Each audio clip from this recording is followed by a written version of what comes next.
నీకు నేను కావాలో మీ అమ్మ నాన్న కావాలో నువ్వే డిసైడ్ చేసుకో. ఇదేనా నీ ఫైనల్ డెసిషన్? అవును, ఇంతే. అయితే నేను అడిగే ఒక్క ప్రశ్నకు సమాధానం చెప్పు. ఇప్పటి నుంచి నీ మాట వింటాను. ఓకే.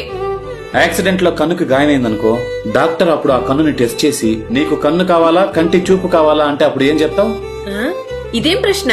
కళ్ళుంటేనే కదా కంటి చూపు ఉంటుంది. మరి కళ్ళుండి చూపు లేని వాళ్ళ పరిస్థితి? అలాగే ఉంది నీ ప్రశ్న. కుటుంబ వ్యవస్థకు మూలమైనటువంటి తల్లిదండ్రులనే వద్దనుకున్నప్పుడు పెళ్లి చేసుకుని భార్యాభర్తలు అవడం ఎందుకు? పిల్లల్ని కనడం ఎందుకు? మళ్లీ తిరిగి తల్లిదండ్రులు అవడం ఎందుకు? అరే, మా అమ్మా నాన్నతో నీకు సమస్య ఉంటే కూర్చొని మాట్లాడుకుందాం. అంతేగాని మీ అమ్మా నాన్న వద్దు, నువ్వు వద్దు అంటే ఎలా చెప్పు? నువ్వు కూడా నాకు వద్దనడానికి ఒక్క క్షణమే పడుతుంది. కానీ నేను అలా చెప్పలేను. అది తప్పని నాకు తెలుసు. ఇది నువ్వు కూడా తెలుసుకుంటే మంచిది. నా దృష్టిలో మా అమ్మా నాన్న 2 కళ్ళైతే ఆ కంటి చూపు నువ్వే. కళ్ళు 2 కంటి చూపు ఒకటే.